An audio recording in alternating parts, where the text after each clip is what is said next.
este espacio tan singular como la sala de encuentros de Casa de Cultura. Aquí estamos fresquitos, mucho mejor que en la calle. Y vamos a tener la oportunidad, rompemos el hielo de alguna manera, de estas jornadas que se van a desarrollar durante 3 días, hoy, mañana y pasado. El último día será más lúdico, más divertido a través de una gincana familiar, pero hoy tenemos pues, la intervención de 2 ponentes destacados, de los que va a dar los datos Victoria, porque los conoce mucho mejor que yo. Y estas jornadas están contextualizadas en el marco de lo que es el conocimiento de todos aquellos vestigios que forman parte de lo que fue la batalla de Brunete, que tuvimos tan cerca durante la Guerra Civil, ¿no? En aquella batalla de julio de 1937. Hoy empezamos con un audiovisual y posteriormente intervendrán los 2 ponentes. Mañana seguimos con el mismo modelo y la idea efectivamente es un poco acercar todo aquello que forma parte de la historia de España, que nosotros tenemos aquí vestigios muy importantes. En los últimos años, en colaboración con la Comunidad de Madrid, se han hecho trabajos importantes. Hay municipios de nuestro entorno más cercano que también se han involucrado en todo este proceso y yo creo que el resultado está siendo satisfactorio. Tenemos que conocer la historia para no repetirla. Valdemorillo estuvo muy cerca, aquí fuimos pues sede de lo que fue el ejército republicano. Hay algunas de aquellas edificaciones que sirvieron de base, de cuartel, para aquellos acontecimientos que surgieron en aquellos años en España, y lo que pretendemos de alguna manera, insisto, en colaboración y formando un acervo cultural con los municipios de nuestro entorno más cercano, es acercarlo, nunca mejor dicho, a la gente, darlo a conocer y que efectivamente pues tengamos un conocimiento más cercano de lo que sucedió entonces. Es verdad que tenemos un niño entre los que hoy se han acercado aquí para escucharnos y sería maravilloso que muchos como él, acompañados de sus abuelos o de sus padres, tuvieran pues, la inquietud, ¿no? de acercarse a jornadas como esta para conocer una parte de la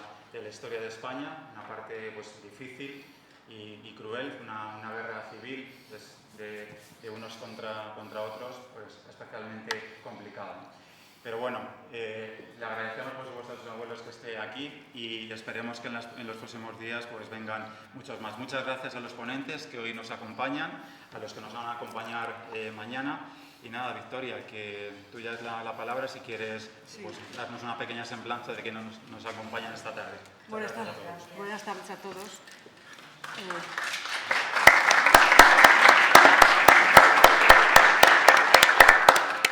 Buenas tardes a todos, sobre todo agradeceros vuestra presencia aquí en estas primeras jornadas intermunicipales de la batalla de Brunete.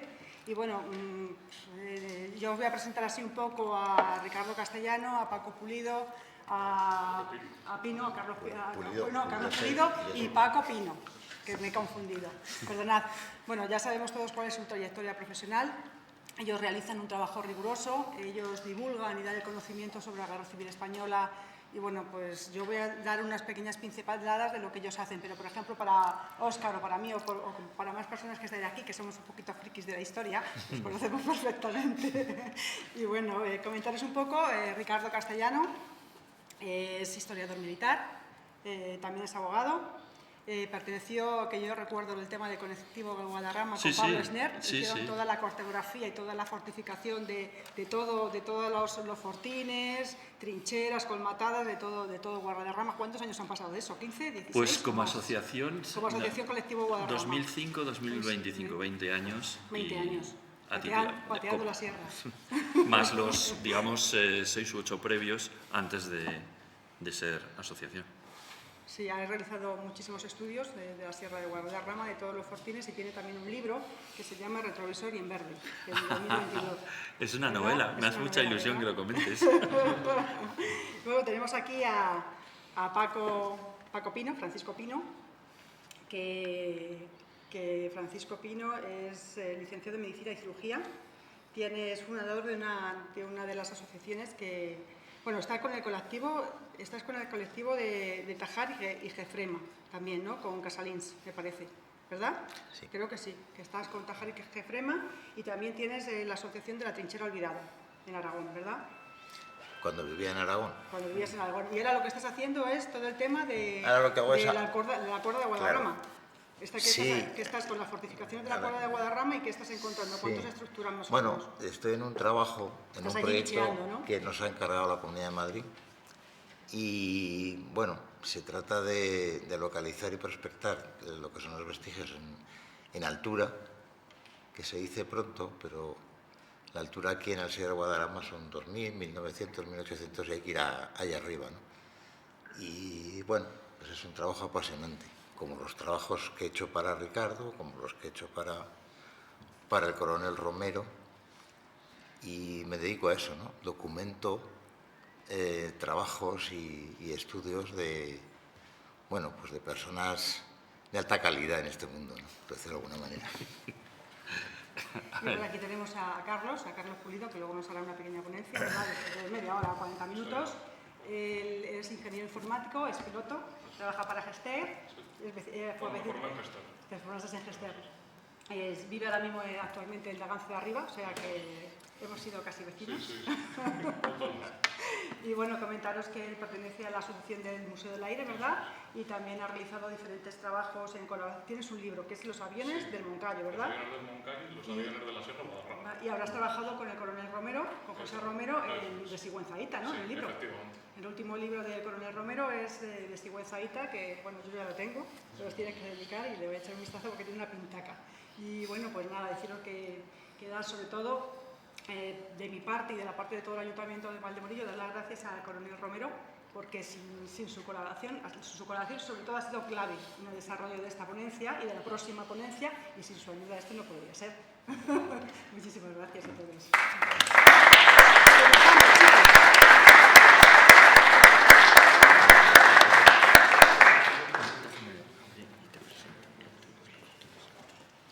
No, quédate.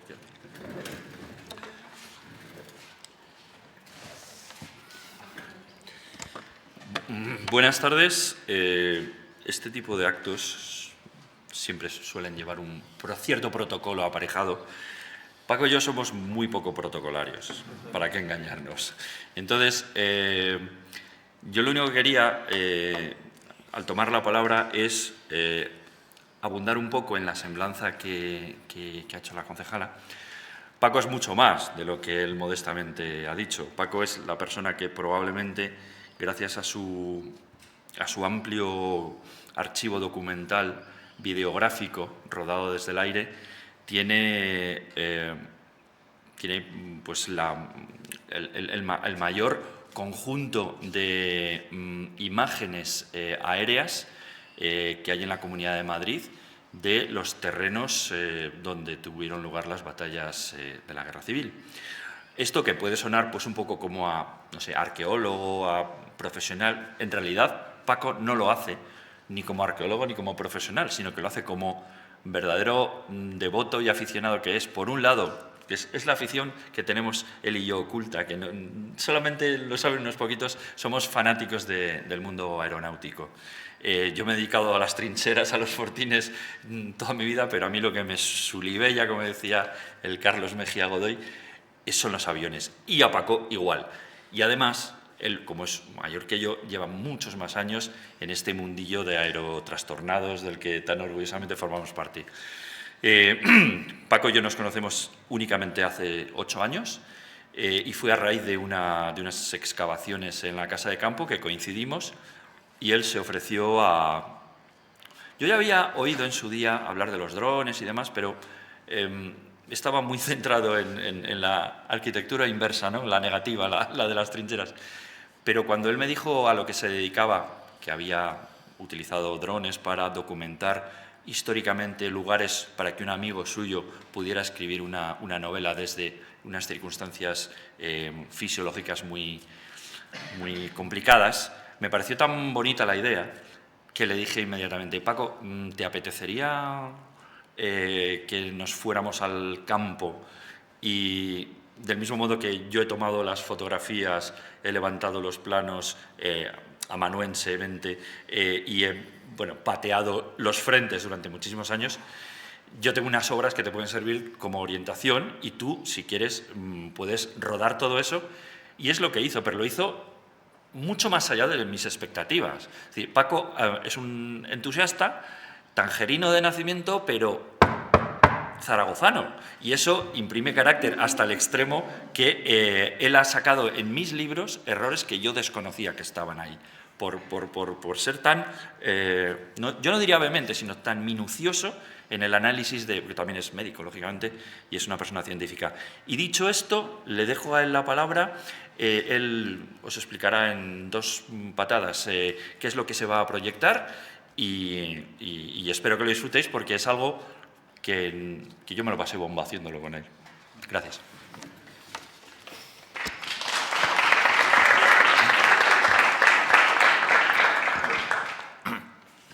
La verdad, no necesito presentarme porque para eso voy siempre de la mano de Ricardo, ¿no? Cumple de largo con cualquier expectativa y cada vez que me presenta me tiene que sacar los colores y bueno, solamente voy a dar una explicación muy rápida de lo que es de lo que vamos a ver ahí. Todo el mundo está acostumbrado a leer, a patear, que es lo mejor que se puede hacer y que es lo primero que hay que hacer. Pero con esto lo que tratamos es dar una visión de conjunto, ¿no? de ver qué está pasando desde otro punto de vista, especialmente desde otro punto de vista de imagen, ¿no? Levantamos el dron, recorremos los sitios, los perimetramos, los sobrevolamos y luego eso lo montamos y lo editamos con la ciencia de don Ricardo o de otros que están haciendo proyectos arqueológicos, libros y tal, y ofrece una visión de conjunto que es muy interesante. Y desde el punto de vista de divulgación, pues aquellas personas que algunas publicaciones pueden ser farragosas, pues los vas atrayendo a este mundo porque de esa forma, además de seguir la publicación y la ruta y las guías y tal, ya se están haciendo una idea de lo que van a ver y esto les atrae más a este terreno, ¿no? Y bueno, este vídeo lo hicimos con imágenes rodadas en el 17, 18 y 19, lo terminamos en el 19 con el aporte videográfico, la estructura, la dirección y el texto de Ricardo Castellano, y nos lo montó una empresa que fue Laia, perdón, y salió esto, que bueno, teníamos además muchas ganas de presentarlo en su terreno natural, porque este vídeo lo han visto en otros sitios y no lo han visto donde tenía que verse, que era aquí. Por tanto, muy agradecidos por esta oportunidad que nos ha dado Valdemorillo de traer este vídeo al sitio donde pertenece, ¿no?, por decirlo de alguna manera. Y vamos a ello.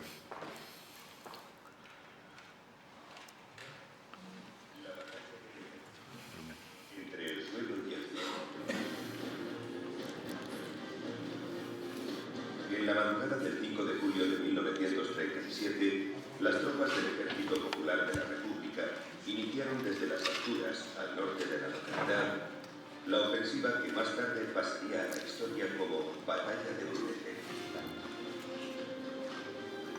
Tras días de acumulación de tropas y pertrechos, esa noche 2 cuerpos de ejército, es decir, unos 40.000 hombres, más otros 20.000 de reserva, atacaron un terreno cubierto por 5 batallones, es decir, unos 3.000 hombres.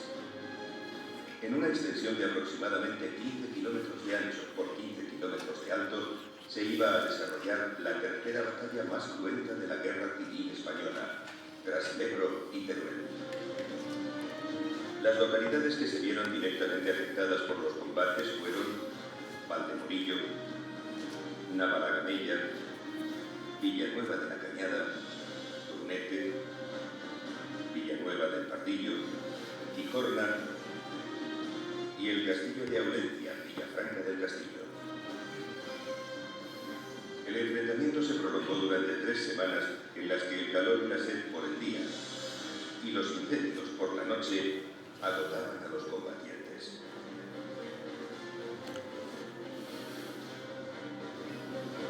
La lucha enconada por las posiciones, la férrea disputa por recuperar el terreno perdido o mantenerlo ganado, provocaron una sangría enorme en ambos ejércitos.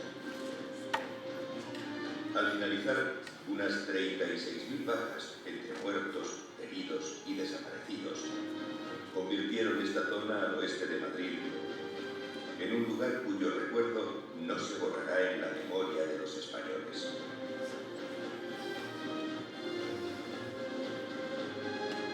El 27 de julio de 1937, apenas transcurrido un día desde el fin de las operaciones militares, se emitió una directiva del Ejército del Centro que, siguiendo instrucciones de Franco, disponía organizar en profundidad una línea defensiva a retaguardia del río Perales y entre este y los ríos Aulencia y Guadarrama. Esta orden será el origen de las docenas de construcciones de hormigón que entre agosto de 1937 y marzo de 1939 levantaron los ingenieros nacionales por toda la zona.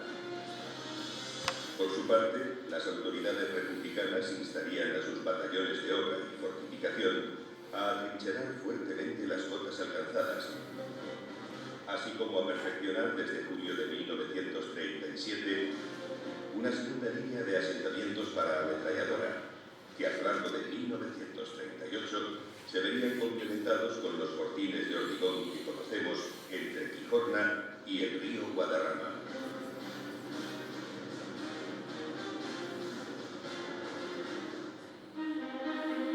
Iniciamos el recorrido en Navalagamella. Al oeste del río Perales, esta localidad constituyó el límite noroccidental del campo de batalla. Buena prueba de ello son los importantes restos del Cerro de San Sebastián. Posición Calvario. Posición Los Cerrillos.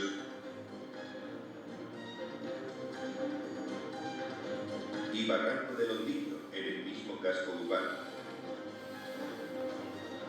Y los no menos imponentes restos del llamado campamento. Así como las innumerables viviendas en catenaria que jalonan las elevaciones y contrapendientes en la margen derecha del río. Valdemorillo se asoma a la llanura donde se combatió.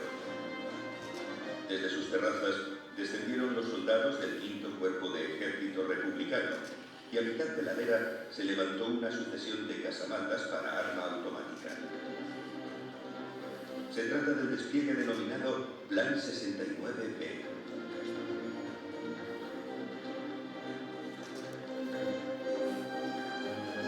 Además, junto al camino que conduce a Zartalejo, varios nidos de mampostería defendían esta segunda línea.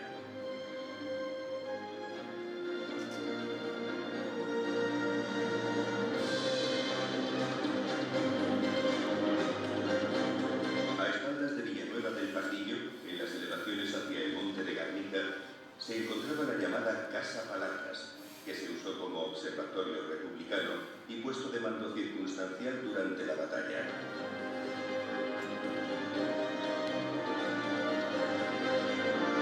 Por aquí continúa el trazado del Plan 69B en dirección hacia el río Guadarrama.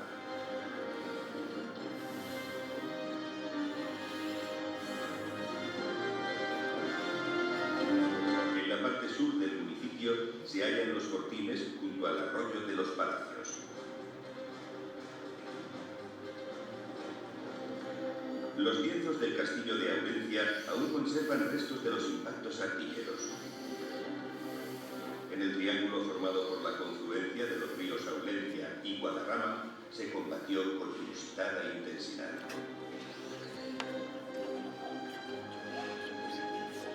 Al igual que Brunete, Villanueva de la Cañada fue reconstruida por regiones devastadas al finalizar la guerra. Dentro de su término municipal se fijaron las posiciones enfrentadas tras la batalla.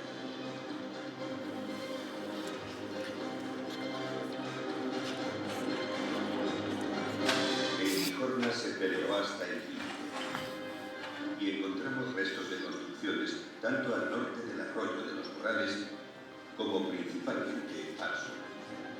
Los fortines CGIS, unidos por la Argola adoptaron desde finales de 1938 esta forma de cruz. Aunque en la actualidad uno esté enmascarado como vivienda.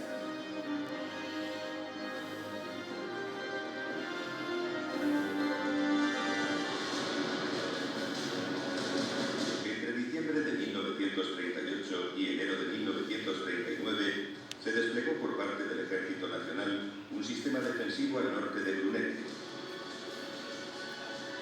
otro al sur, junto a la carretera a Sevilla la Nueva.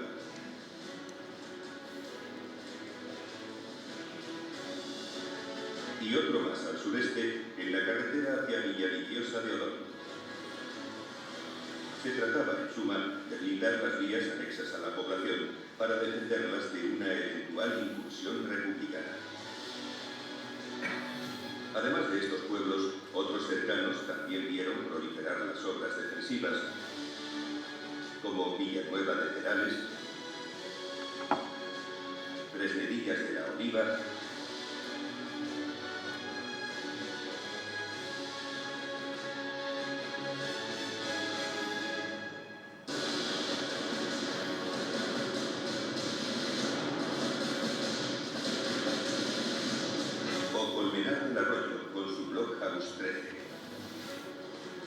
un ejemplar único, pues de los 16 que se programaron, solo se empezaron a construir 7, y únicamente se terminó este.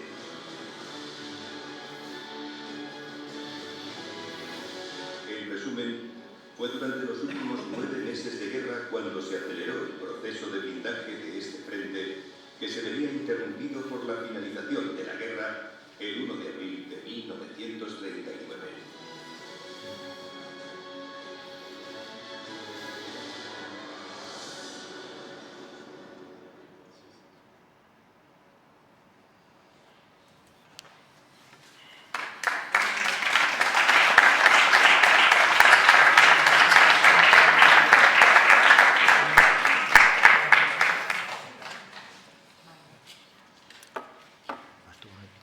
Sí, sí.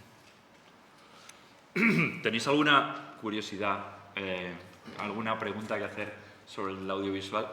Lo digo porque vamos a proceder ahora a la primera ponencia. Entonces, estando Paco aquí, pues nadie mejor que él puede responder si tenéis alguna curiosidad.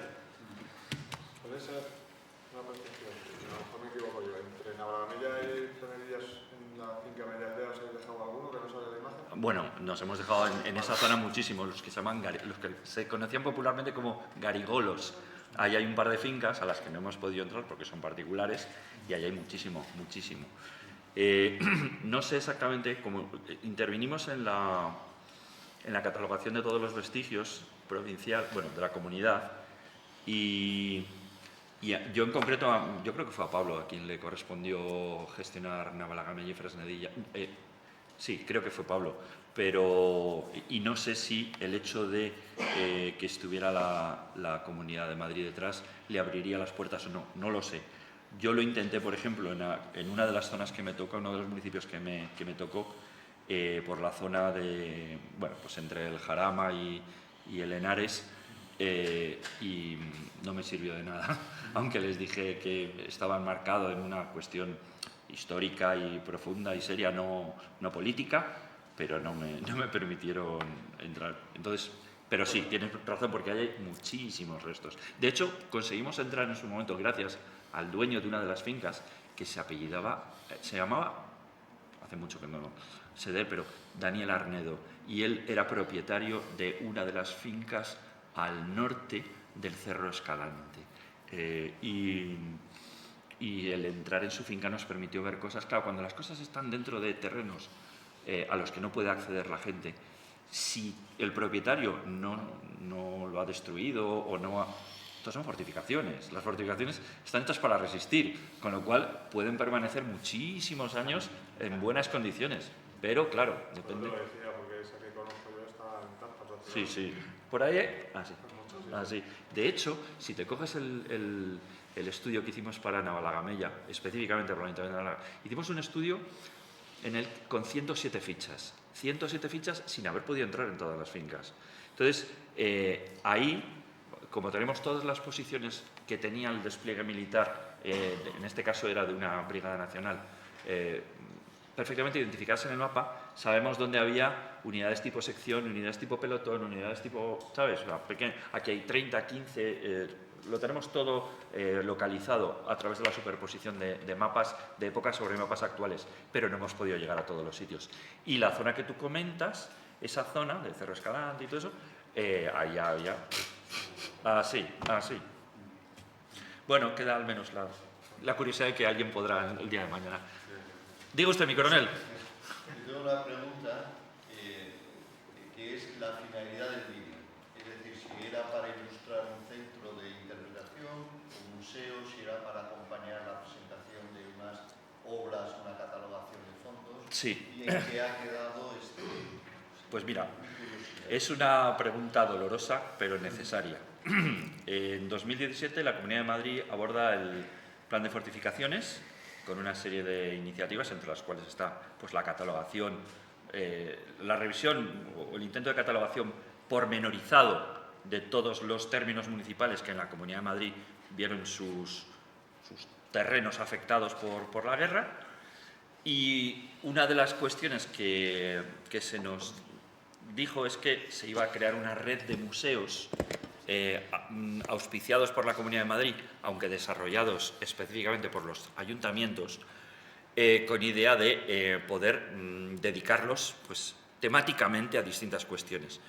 Y a nosotros la Comunidad de Madrid nos encargó el hacer bueno, le propusimos y le pareció bien el hacer un audiovisual sobre la propia batalla de Brunete con idea de poder ponerlo en bucle o poder ponerlo como ilustrativo. Es más, hemos presentado la versión, digamos, 2D. Tenemos una versión que no es que sea 3D, pero que iba a ser proyectada a través de un sistema de videomapping en el Museo de la Batalla de Brunete que iba a hacerse en el propio Brunete.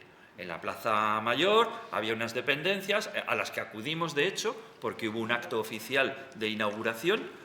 Pero ¿qué sucedió? Pues que hubo unas elecciones, cambió el color de la alcaldía y todo lo que estaba preparado para ese museo, no sé qué ha sido de ello.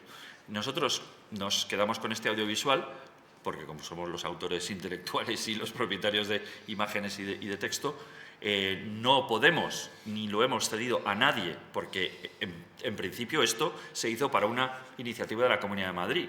Que la Comunidad de Madrid podrá hacer lo que quiera con el audiovisual, pero de vez en cuando tenemos algún acto en el que pensamos que puede ser interesante, pues lo ponemos, pero no está subido a YouTube, ni se va a hacer público de ninguna de las formas, porque nosotros tenemos la autoría intelectual, pero el encargo es de la Comunidad de Madrid y no podemos traicionar a quien nos encarga las cosas. Una pena que no saliera adelante el museo, pero así son las cosas. Por eso comentaba antes que nos hacía ilusión traerlo a la cuna y al objeto de por qué se hizo ese vídeo, ¿no? Entonces, pues siempre aprovechemos la oportunidad. Sí. Si no se ha hecho en la forma por la que se proyectó el hacer el vídeo, por lo menos que se puede ir disfrutando, ¿no? Porque todo esto vendría a apoyar a que las personas hicieran sus rutas, a traerlas, a que, la mayoría de estos sitios se pueden ir y tocar. Pero como ha dicho Ricardo, hay otros que están en fincas privadas y no es posible, aunque algunas personas sí que permiten la entrada, ¿no? Sí, algunos propietarios, hay de todo. Pero bueno, yo animo a que se patee el vestigio, no se patee en el sentido de ir andando al vestigio, ¿no? Y tocarlo, no que le dé patadas, claro, que también los hay. Y peor, a los del spray les aplicaba yo el spray, pero por donde amargan los pepinos. Pues si os parece... Sí, mi coronel. Hasta las 20:20. Sí, hacemos un pequeño receso y... Vale, 20:20. Entendido. Bien. Pues ahora me cambio de gorra, en este caso de asiento.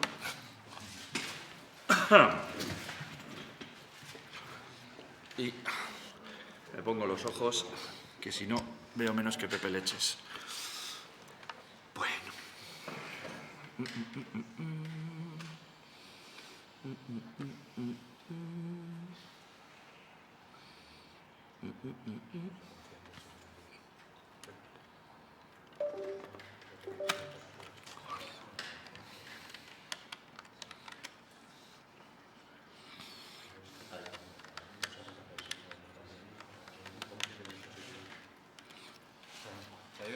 No, si el problema está en que lo había cargado, pero...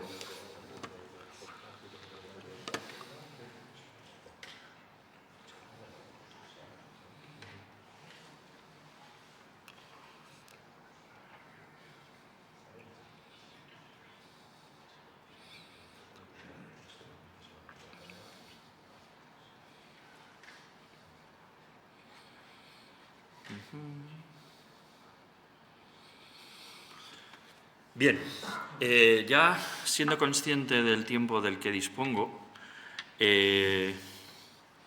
procuraré ceñirme más o menos a lo que se me ha indicado para que todos tengamos el tiempo justo para nuestras explicaciones. Quería comentaros antes que nada que para mí es un orgullo el ser telonero de Carlos, porque Carlos es un piloto de verdad. Yo no soy un piloto de verdad, pero me hubiera gustado serlo. Entonces, el abrir fuego justo antes de que él hable de lo que a mí más me apasiona, que es los aviones, pues me da mucho gusto y mucha satisfacción. Así que, Carlos, estoy encantado de ser tú. Como dicen los pilotos de rallies, que utilizan una palabra francesa, ouvrier, abridor, ¿no? Pues nada, os cuento. Mi nombre es Ricardo Castellano. La concejal ha hecho una semblanza al principio. No voy a abundar sobre ello porque no tengo una biografía especialmente interesante. Pero sí que es cierto que yo en esta cosa... Yo he vivido profesionalmente de la banca. Yo soy empleado de banca, pero no de la banca comercial, sino que yo he estado en departamentos de marketing, en departamentos de comunicación, en departamentos de formación. Es decir, me he encargado de cuestiones siempre orientadas al público, pero al público, digamos, a la transmisión de ideas, conceptos, valores, en este caso de la empresa para la que trabajaba, al exterior.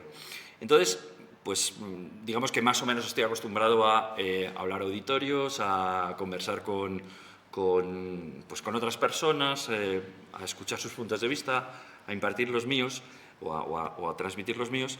Y soy consciente de que antes de que abra la boca, quiero dejar muy claro que nosotros, hablo por Paco y por mí, y por Carlos también, pero en este caso lo digo en primera persona, nosotros no hablamos de política, no hacemos política con nuestras presentaciones.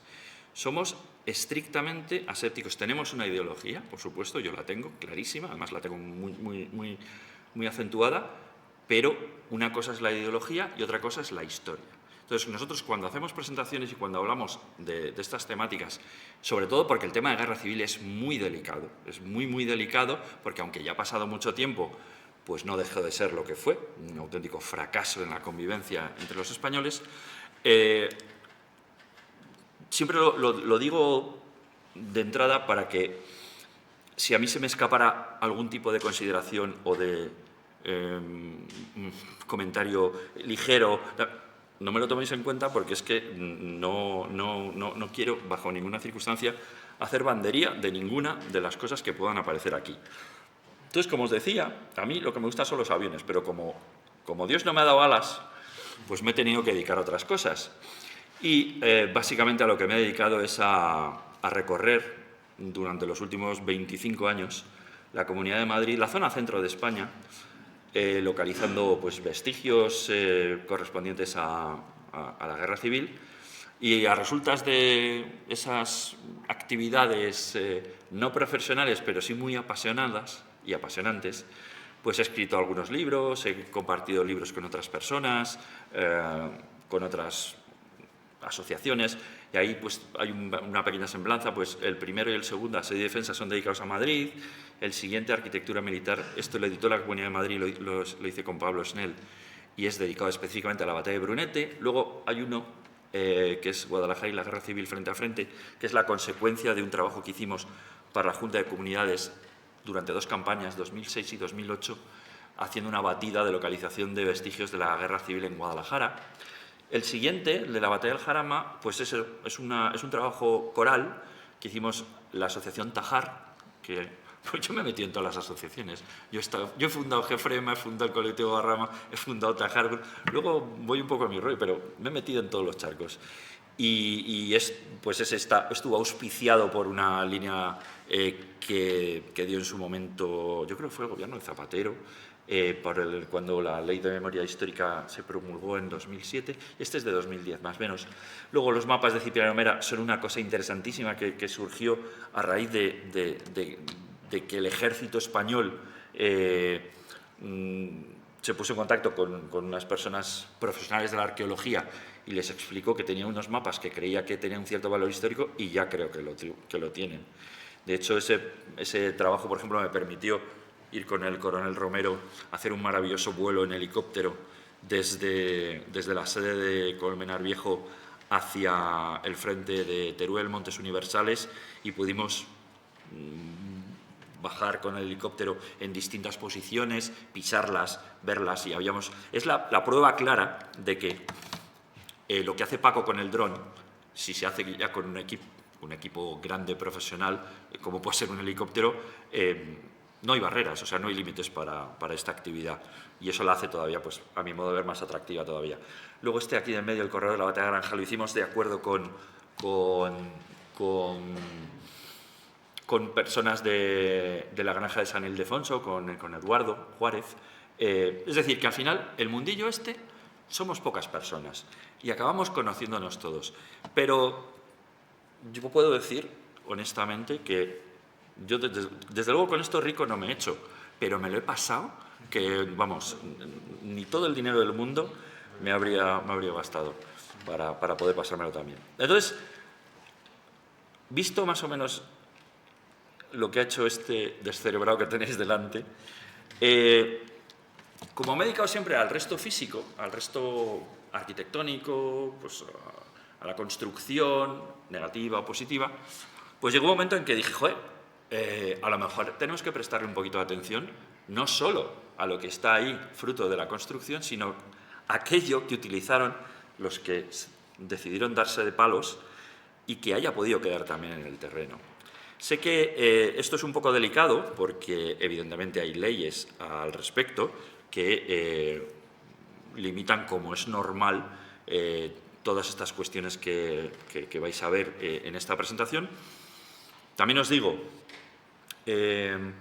todo el material que aparece en la presentación que vais a ver, todo, absolutamente todo, es inerte. Es decir, no hay nada, por supuesto, activo, nada tiene carga, nada tiene pólvora, son trozos de hierro, ni más ni menos. Pero, bueno, quería que lo supierais. Centrándonos entonces en qué quedó en los campos de batalla después de las batallas, vamos a empezar primero comentando que no después de la guerra, sino durante la propia guerra, se producían avances y retrocesos. La Guerra Civil Española, básicamente, por como terminó además, que todos lo sabemos, fue una progresión e incremento progresivo de control terrestre, básicamente del ejército de Franco, que, salvo un par de ofensivas, como Brunete precisamente y Belchite, que fueron iniciativas republicanas y Teruel en cierta medida también, le permitieron a la República conquistar un cierto terreno, pero que luego quedó disminuido como consecuencia de los contraataques. Es decir, que hubo movimientos de tropas, hubo muchísima... En zonas que eran prácticamente despobladas, se dio la circunstancia de que hubo más gente de la que ha habido nunca en la historia en esos lugares, en determinados puntos, y estoy pensando en Teruel, por ejemplo. Pues después de la batalla, cuando se produce una batalla, aparte de lo peor que son los muertos y los heridos, aquello queda hecho un cisco. Entonces, no solo lo que queda a la vista, sino lo que queda enterrado. Eso, durante la propia Guerra Civil, lo tuvieron que gestionar quienes estaban combatiendo. Una vez que terminaba el conflicto, que terminaba la batalla, había que gestionar qué había pasado qué se hacía con todo lo que había quedado encima del terreno. Pues Eran 4 las funciones principales que tenían que desarrollarse. Una, limpiar el terreno de los proyectiles que no explotaron, que en general eran entre el 20 y el 30%. Es decir, 1 de cada 3 proyectiles no explotaba por fallas, por sabotajes, por alteraciones, por antigüedad, por mala composición. Es un porcentaje muy elevado. 2, evitar las trampas y demoliciones preparadas para el ejército en retirada. Ahora en la guerra de Ucrania lo estamos viendo. Es otro nivel, pero también está todo el terreno plagadito de minas, de trampas antipersonal, que hay que gestionar con mucho cuidado. Luego, el que acaba ocupando el terreno tiene que ver en qué medida el terreno y lo que ha quedado encima es aprovechable para su propio esfuerzo de guerra. Eso es todas las cosas que hay que hacer. Y por último, cuando estás con el terreno conquistado, tienes que prepararlo para defenderte de los posibles contraataques que se produzcan. Pues de los 4 puntos que he comentado, el 2 y el 4, lo de las trampas y demoliciones y la estructuración del terreno, lo hacían unidades militares preparadas, que eran los zapadores y los ingenieros. Pero el 1 y el 3, lo que es la localización de proyectiles no explotados y aprovechar el material, pues no era algo que estuviera bien resuelto de entrada. Y para resolver eso es para lo que se crearon determinadas unidades. Y voy a hablar en concreto del Servicio de Recuperación de Material de Guerra. Como os podéis imaginar, en plena guerra, con las batallas terminadas, las personas que quedaban a cargo de esos territorios conquistados, hubo muchísimas bajas provocadas por, pues imaginaos, un labrador que tiene que arar un terreno, pues si no se lo han limpiado de proyectiles, pues con el azadón puede pegarle un viaje a una espoleta y adiós azadón, adiós labrador y adiós va a haber. Pero bueno, al final la situación era tan... Porque además es que la progresión del ejército de Franco, pese a lo que se nos dice en algunos momentos, fue relativamente rápida. O sea, dicen 3 años de guerra civil. Es que España es muy grande. Fijaos, los rusos están consiguiendo avances de 30 kilómetros en un año. En un año, con armamento actual. Pues, Franco conquistó toda España en 3. Quiero decir, no voy a entrar en los factores, pero sí quiero decir que es que hubo cambio de manos sobre el terreno de mucha entidad.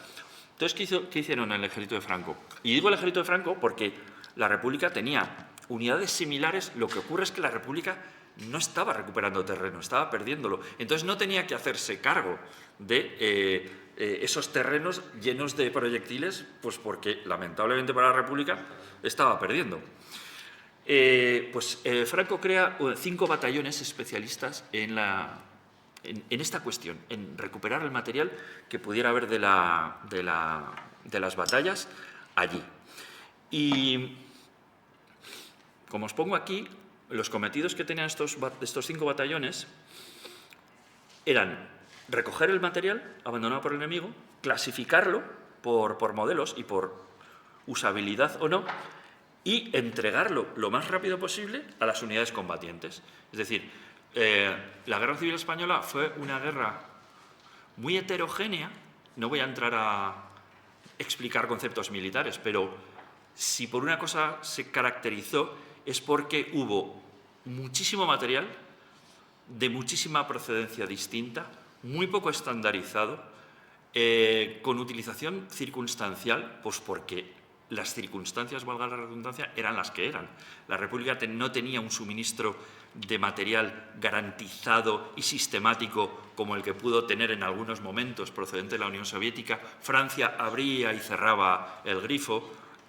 Franco lo tenía, digamos, más estabilizado en el sentido de que Alemania e Italia le daban el material que consideraban oportuno testar o entregarle de forma más constante, lo cual no quiere decir que fuera ni mejor ni mayor cantidad, porque los estudios al respecto demuestran claramente que fueron muy parejos tanto el número de aviones como de cañones, como de material que en general recibieron unos y otros. Pero a la República le costó mucho más, sobre todo al principio, municionar y organizar un ejército que por otra parte acababa de crear, porque era un ejército ex novo. Os voy a dar cifras. Ya sé que las cifras aburren, pero en este caso yo lo que creo que van a hacer es impactar más que otra cosa. Fijaos, el servicio de recuperación, esos 5 batallones, recuperaron durante la guerra 1.900 cañones. 1.900 cañones. Para que os hagáis una idea, la batalla del Ebro fue la batalla en la que más cañones se utilizaron. Franco, en la batalla del Ebro, utilizó 500 cañones. El servicio de recuperación de material de guerra recuperó en toda la guerra 4 veces todos los cañones que utilizó Franco en el Ebro. 3.700.000 proyectiles de artillería. No se cuentan los destruidos, es decir, intactos. 575.000 fusiles, 25.000 ametralladoras y más de 1.000 millones de cartuchos. 1.000 millones de cartuchos. 2,5 millones de bombas de mano, sin contar con las que fueron destruidas, que fueron más de 10 millones. Luego lo veremos, solamente en la zona centro fue 1,5 millones de estas 10 millones. 7.000 morteros y 3.500 toneladas de explosivos. 3.500 toneladas.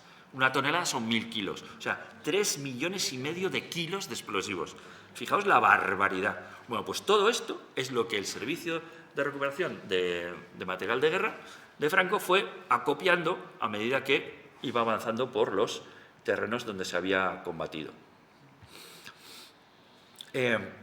Como os decía, la Guerra Civil Española fue muy heterogénea, porque ya no es que recuperes esas cantidades tan tremendas de material, es que fijaos, de los 1.900 cañones eran de 60 tipos distintos y los fusiles 49 clases distintas de fusiles. Fijaos que en España había un fusil oficial, el Mauser, el Mauser Oviedo de 1898 y alguna variante de carabina posterior.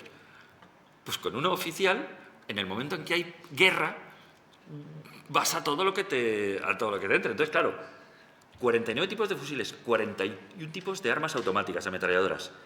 Pero fijaos en los calibres. Los calibres es, digamos, el tamaño de los proyectiles, ¿no? En fusilería hubo 7 tipos principales, 7 calibres principales. Pues 7, 7,92, o también conocido como 8, 6,5. Aplicados a las distintas clases de arma larga, dieron como resultado 338 tipos distintos de cartuchos, para 7 calibres. O sea, imaginaos el follón. No voy a entrar a describirlo porque necesitaría muchísimo más tiempo.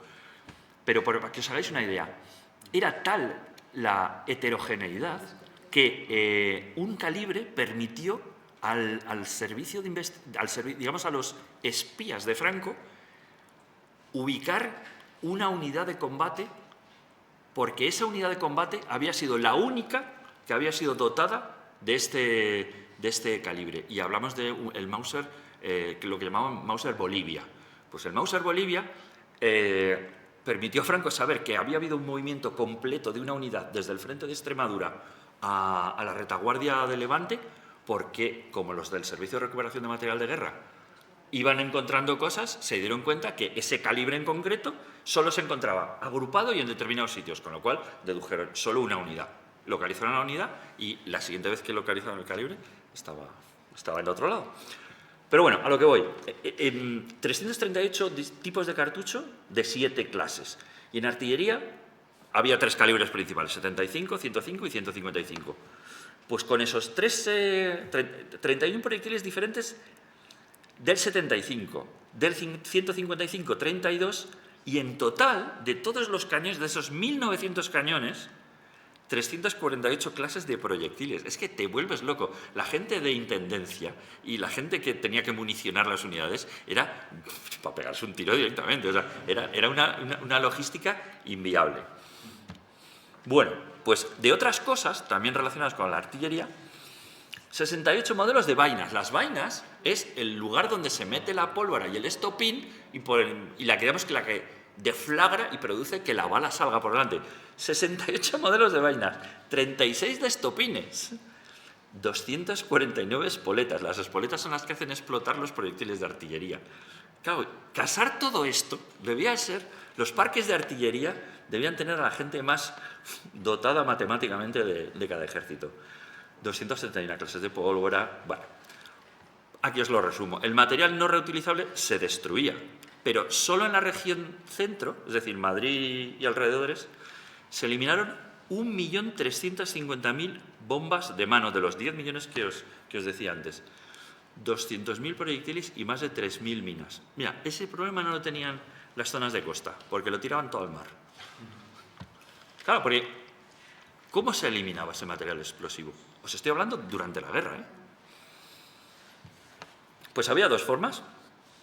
Una lo que se llama rotura en línea y otra lo que se llama hornillos de troceo.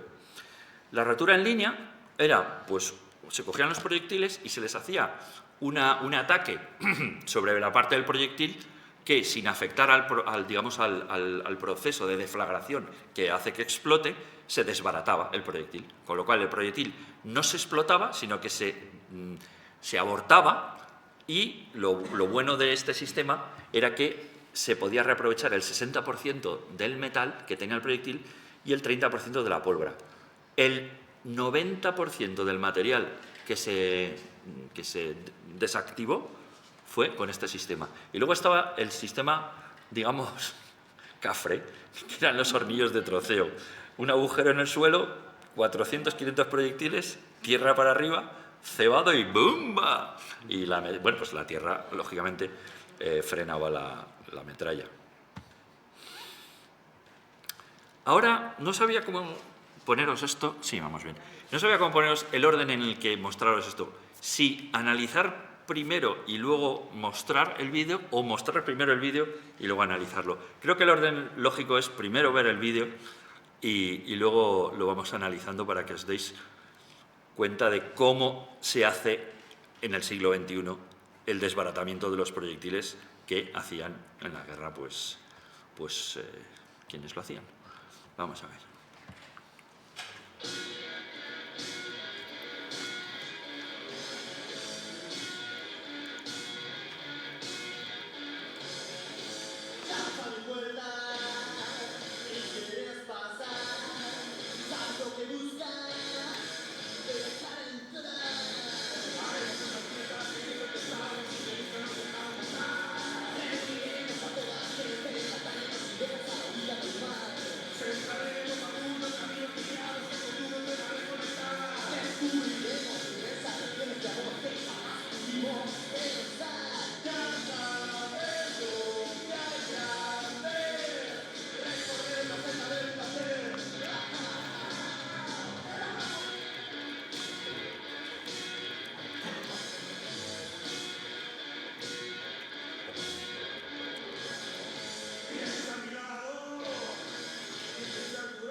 Pues ese es el trabajo de nuestros queridos TEDx, de nuestra querida Guardia Civil.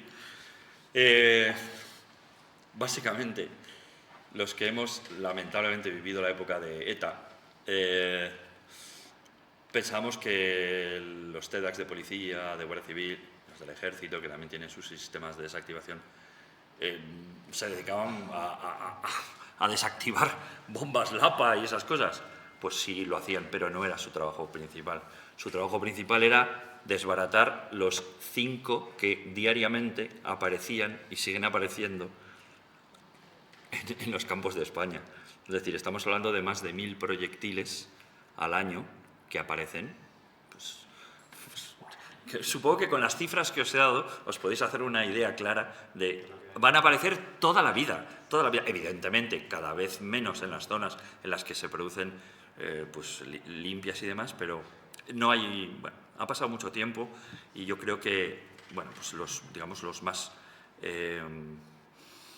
superficiales o en las zonas delicadas ya han sido quitados, pero en el momento en que haya expansión urbanística, que es lo que suele ocurrir, en el momento que se señala nueva, decide crear el Pocero una ciudad nueva justo a la falda de unas posiciones nacionales que habían sido objeto de bombardeo, ahí han tenido que salir lo que no está en los escritos. Es la vida. Bien, pues hacemos el análisis rápido pero detallado de qué habéis visto en un vídeo, pero vamos a verlo por fotogramas. El escudo protector que lleva los TEDx para intentar paliar la onda expansiva o la metralla en caso de una explosión artificial. Tienden el cable. Ellos me explicaron en su momento, esto es de 2007, es antiguo, pero es ya este siglo y son las técnicas actuales. Me explicaron que el perímetro de seguridad es de 200 a 300 metros. No puede haber ninguna persona en 200 a 300 metros. Y no se ha puesto todo el protocolo, pero primero se toca el pito, el silbato, para cerciorarse de que no hay nadie, se advierte. La desactivación que habéis visto, la explosión eran de 2 proyectiles, uno bien gordo además, el otro era más pequeño. Se hizo en unas antiguas minas de cal en Otero de Herreros, en Segovia, que era lo que mejor venía a la Guardia Civil de los proyectiles, que estos los encontrábamos en el Alto del León, como quien va por setas, a roles o a proyectiles. O sea, puedes ir a cualquier cosa hasta el fin de semana. Pues el tendido de cable con perímetro de seguridad de 200-300 metros, la extracción del proyectil, lo llevaban en la bolsa con su funda antiexplosiva, el depósito de los proyectiles, aquí veis el gordote y aquí está el más chiquitín, la explosión de los proyectiles y los restos de la metralla, sucintamente. Pero vamos a entrar un poquito más al detalle, que creo que es más didáctico. Deflagración del cebo plástico. ¿Cómo se hace esto? Pues los proyectiles están inertes, con su espoleta, con su trilita, con su de todo, y para hacerlos reventar hay que hacerlo mediante simpatía. Se pone una carga plástica, se hace explotar la carga plástica y por simpatía revientan los proyectiles. Pero claro, la carga plástica tiene una velocidad de reacción y la trilita otra. Y la carga plástica emite un tipo de humo y la trilita otro. Y eso lo vamos a ver en los fotogramas. La deflagración con cebo plástico. Fijaos, esto aquí iluminado es como el plástico explota y está generando su pequeño, hongo de humo, que es más bien blanquecino. Pero ya se ve aquí, a una décima de segundo después, se ve que ya hay un humo más negro. El humo más negro es el de la trilita. A los 2 décimas de segundo, los gases que provocan la onda expansiva salen, en este caso, reconducidos hacia arriba, porque se hizo en una mina y se hizo en un trincherón para que no se desperdigaran. La metralla que ha salido del entorno se expande en aproximadamente 4 décimas de segundo. En 2 segundos, el humo se ha dispersado. Y estos son los efectos que tenemos sobre el terreno en 4 segundos. En 4 segundos ha pasado todo esto. Así es como estaba antes el lugar de la mina de caliza donde depositaron los proyectiles, y este es el efecto que ha causado. Estas explosiones son explosiones conducidas. Es decir, se canaliza la explosión en una dirección para evitar daños y para que todo sea menos peligroso. Claro, aquí el flujo de la onda expansiva va hacia el cielo, porque está metido dentro de un cañón de caliza. Y tras la explosión queda prácticamente igual, pero ennegrecido por el efecto de los explosivos, como os decía. Bueno, pues a pesar de todo lo que hemos visto que recogieron los servicios de recuperación de material de guerra, de todo lo que se ha desactivado a lo largo de 80 años, de los 1.200, 1.300 proyectiles al año que desbaratan nuestros cuerpos y fuerzas de seguridad del Estado, pues todavía queda mucho, pero mucho, mucho, mucho. Entonces, como en la batalla de Brunete, que no voy a pasar a describir porque en las ponencias de mañana os la describirán mejor, y ya hemos visto en un audiovisual más o menos cómo fueron los movimientos de tropas y demás, en general, pues vamos a ver un poco qué es lo que ha salido por aquí, qué es lo que ha salido por Valdemorillo, qué es lo que ha salido por Brunete, qué cosas se han descubierto. Y os voy a dar una pequeña descripción de algunos de esos elementos para el profano. Hay gente que ya lo sabe, pero para el profano, pues vamos a ello. Empezamos con las cosas pequeñitas. Pues aquí veis un casquillo de fusil, que es pues las vainas que decíamos, que había 49 tipos de vainas. Un casquillo, este es más corto, ¿por qué? Porque es de pistola, no es de fusil, es de una pistola, y la pistola pues tiene el cañón más corto. Esto que veis aquí, no sé si... yo veo el cursor, pero no se ve en pantalla, ¿verdad? No se ve. Bueno, pues veis donde pone balas, al final de esa flecha roja hay una bala disparada. Esa bala, digamos que estaba dentro de donde pone casquillo de fusil, metido dentro, y había pólvora en el interior del casquillo y la bala al final. La percusión del percutor del fusil provoca que deflagre la pólvora y los gases están conducidos. Bueno, pero si no hay que hacer mucho follón. Sí, bueno, pues lo que os iba comentando. La bala pues sale por la parte frontal y va por el cañón y llega a donde tenga que llegar. Más elementos que aparecen aquí en esta fotografía ilustrativa. Tenéis pues el proyectil del fusil sin disparar. En este además se da la circunstancia de que se ha corroído la bala, lo que es la bala. Las balas tradicionalmente estaban hechas de una determinada materia, con cobre, con plomo, hablo de la fusilería del siglo XVIII, XIX, pero la Convención de Ginebra, después de las barbaridades que se hicieron en la Primera Guerra Mundial, puso hasta unas normas de cómo había que fabricar las balas para que, aunque te mataran mejor, o digamos, no te destrozaran. Bueno, supongo que alguno habréis oído hablar de la película americana La chaqueta metálica. La chaqueta metálica no hace referencia a ningún chaleco, no, hace referencia a la camisa que cubre el proyectil de plomo.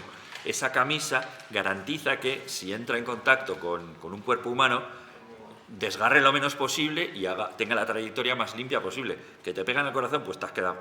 Pero si te hace un sedal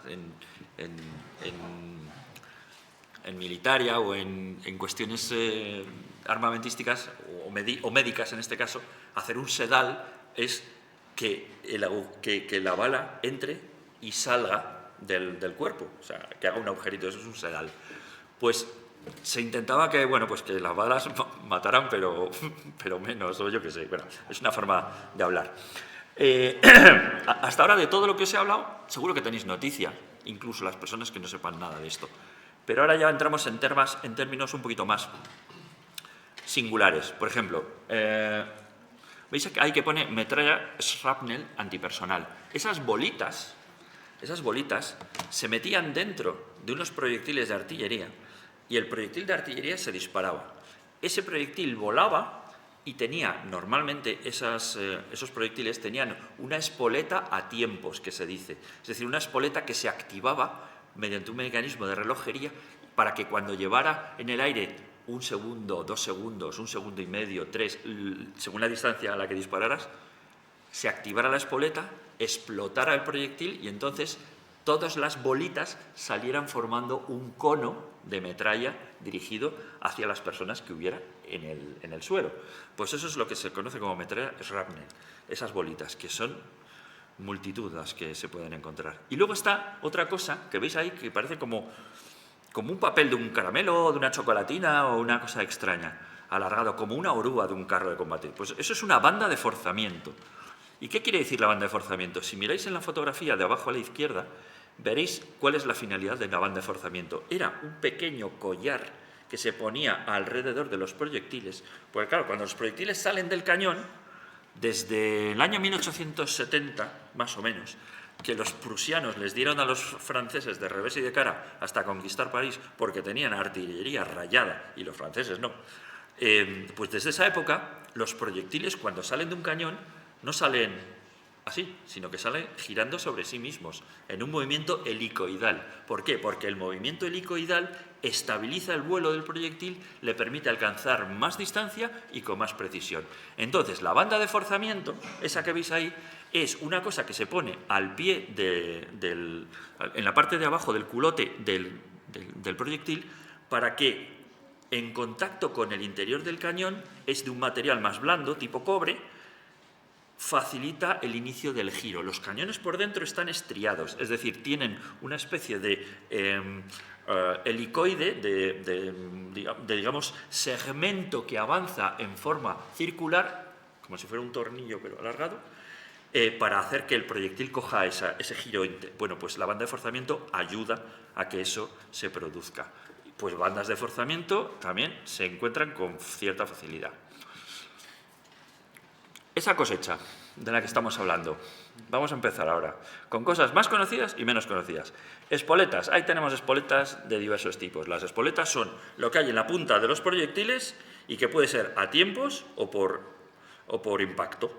A tiempos son las que tienen un mecanismo de relojería que os decía y explotan en el aire, o aquellas que lo que hacen es impactar contra el objetivo y entonces activan el proceso de explosión del material de dentro del proyectil. Bien. Bombas de mano. Pues aquí tenemos bombas de mano de todo tipo, de las que se usaron en la Guerra Civil, pero ya habéis visto que hubo 10 millones luego que, en fin, sin comentarios. Aquí hay bombas de Ferrobellum, bombas polacas, bombas de Lafitte, bombas italianas. Estas fueron peligrosísimas para los niños. Cuando se produce la salida de las tropas republicanas en febrero del 39 por Le Perthus, por la frontera francesa, dejaron muchísimo material que habían en su momento tomado a los italianos. Y el problema es que estas bombitas de color rojo y negro que se abren parecían tinteros. Y muchísimos niños las abrieron pensando que eran tinteros y muchísimos niños perecieron simplemente por su curiosidad y porque más parece eso, pues es un elemento que no es una granada de mano. Pues aquí tenemos Ferrobellum, es decir, de aquellas que se lanzaban con palo. Bueno, aquí hay una panoplia importante de bombas de mano, todas de aquí, O sea, todo lo que os estoy enseñando, salvo a lo mejor algún elemento muy concreto, es de la batalla, es de la zona. Mortero, ¿sabéis lo que es un mortero? Un mortero es como un cañón, pero que tiene una trayectoria muy parabólica y que no tiene el ánima rayada. Entonces, lleva estabilizadores en la parte de atrás, porque como no tiene movimiento sobre sí mismo, los estabilizadores también ayudan a que el vuelo sea más perfecto. Morteros los había de 50 milímetros, de 80 milímetros, de 120 milímetros, de todo tipo. Había de muchos calibres, porque además el mortero, por definición, es un arma de infantería. No la llevan los artilleros, la llevan los infantes como arma de apoyo. Tenemos que asaltar, porque es un arma artillera, entre comillas, de corto alcance. Tenemos que atacar esa loma está a 750 metros. Colocamos el mortero con el ángulo tal para disparar y que caiga a 700. Y además es silencioso. El mortero es un arma peligrosísima para el que la recibe porque te enteras cuando ha explotado. Proyectiles artilleros, en esa foto veis los calibres, los tres calibres que os he dicho principales, 155, 105 y 75. Y proyectiles contra carro y antiaéreos. A la izquierda veréis, ¿por qué llevan vaina? Porque esos se disparaban desde no desde cañones, o sea, sí desde cañones, pero no desde cañones al aire, sino desde, en el caso de los pequeños, son proyectiles de T-26, de 45 milímetros, y los otros son 7,62 rusos, que yo creo que los utilizaban los BT-5, me parece. Voy así un poco rápido porque me quedan 5 minutos y, bueno, vamos bien de tiempo, quiero decir, son solo 5 transparencias más o menos lo tengo calculado, pero os quiero dar la panoplia general para que veáis que hasta ahora vamos viendo cosas que van incrementando de tamaño. También se han encontrado munición de ametralladora. Fijaos en ese pedazo de tira de munición de ametralladora de Mauser. Se sabe que es Mauser por la forma... Bueno, se sabe que es Mauser. Y esto que tenéis al fondo, oficialmente en la Guerra Civil Española no se usaron los gases, es decir, se respetó la Convención de Ginebra, lo cual no quita para que hubiera muchísimas máscaras antigas. Es más, había hasta, como veis, esa era una lata para llevar una máscara antigas. Era la que lo veréis en soldados alemanes de la Segunda Guerra Mundial, es muy habitual verles esa lata, que es la que porta la máscara antigas. Luego, aquí os pongo dos cosas muy curiosas. Los proyectiles de espiga, que eran peligrosísimos, pero peligrosísimos, que los usaron solo los republicanos y que consistían en un mortero sin mortero. Es decir, no tenían un tubo, sino que lo colocaban en una especie de base angulada y lo activaban y salía disparado. Claro, una cosa que no tiene ni siquiera un tubo para guiarlo, aquello provocó muertos en los de enfrente y en los propios. Los proyectiles de espiga eran peligrosísimos y se han encontrado un montón. Y luego esto, para que veáis que también hay, lo que pongo ahí, proyectiles de propulsión dual. Eso era un proyectil que se disparaba desde un cañón, pero que luego se activaba una cohetería en la parte de atrás para darle más alcance y más potencia. Es decir, es un mixto entre misil y proyectil. Son de estas curiosidades que no se conocen generalmente, pero que sí sucedieron en la Guerra Civil. Aquí, a la izquierda, tenéis cascos. De hecho, están los 7 modelos oficiales que hubo en la Guerra Civil. Están los 7 cascos que cumplieron su función. Y este Adrián republicano se ve que no cumplió su función porque ese boquete es indicativo de algo, o de un bayonetazo enorme o de una metralla. Cajas intactas de munición de fusil. Se siguen descubriendo cajas enterradas llenas de... mira, esto es zinc. Esto es zinc y esto es una caja de munición, efectivamente. Esto que veis aquí a la izquierda son los paquetitos de, yo creo que es Carcano, italiano, 6,5, pero no solo de fusil, de artillería. Fijaos, una caja de artillería, de munición artillera de 75 milímetros, enterita y verdaderita. Y, por supuesto, toda clase de restos de procedencia aérea. Hasta ahora solo os he hablado de cosas disparadas desde el suelo, entre gente que está en el suelo, pero es que los de arriba zumbaban también bien. Lo que tenéis a la izquierda es un proyectil de 20 milímetros disparado, probablemente por un Messerschmitt 109, porque era la munición que usaba su cañón, pero hubo otros aviones alemanes que usaron esta munición aquí en la Guerra Civil. Y lo que veis aquí a la derecha es una espoleta eléctrica sin explotar, para bombardeo en picado, no para bombardeo de altura. ¿Por qué lo sabemos? Por el número 15. ¿Veis que aquí hay un número 15 en el centro? Si llevaba el 5 era para bombardeo en altura. Si llevaba 15 era para bombardeo en picado, de precisión. Espoleta. Esta espoleta es una espoleta muy concreta, es una espoleta eléctrica que usaban los alemanes y que aquí la veis después de haber reventado. A la izquierda tenéis la espoleta una vez que se ha producido la explosión. Y esto que veis a su derecha es el cono, la punta de una bomba aérea alemana, una SD-50, que es la bomba que utilizaba esta espoleta eléctrica. ¿Y por qué está aquello que, me vais a perdonar el símil, pero parece realmente un pecho femenino, incluso con pezón? Pues en realidad eso está intacto porque la espoleta en las bombas de aviación, en estas en concreto que eran eléctricas, las espoletas, no iban en la punta, sino que iban, si era de hasta 50 kilos, una espoleta metida en un agujerito en la bomba. Y si eran de más de 250 kilos, 2 espoletas. Aquí está el morro de la bomba y aquí tenéis la bomba entera. Una bomba SD-50 de 50 kilos. De los 55 kilos que pesaba, 16 eran de explosivo. La diferencia fundamental entre la bomba del avión y el proyectil artillero es que la bomba de aviación tiene las paredes muy delgaditas, porque cuanto menos peso tenga, pues mejor podrá volar el avión. Mientras que el proyectil de artillería se lanza desde un elemento que da igual el peso. Entonces, los proyectiles artilleros de 155 tienen unas paredes enormes. Las bombas aéreas, unas paredes muy delgaditas.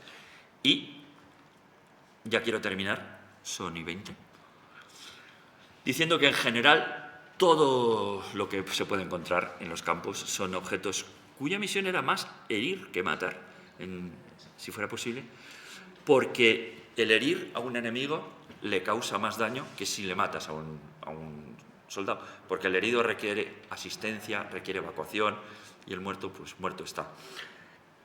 Aquí veis la fragmentación de un proyectil parecido a lo del shrapnel, pero en barritas. Fijaos lo que os digo de la anchura de las paredes de un proyectil de artillería.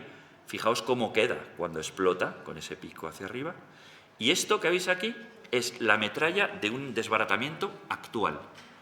Fijaos que esto corta y desgarra, porque cuando te encuentras cosas oxidadas no te haces a la idea, pero cuando una cosa de estas explota, el filo es esto, que parece una navaja de barbero.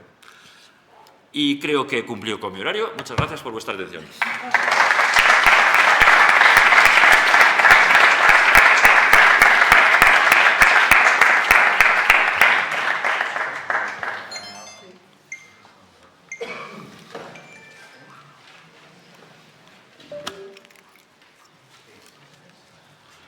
Ahora venía la pausa técnica, ¿no? Sí.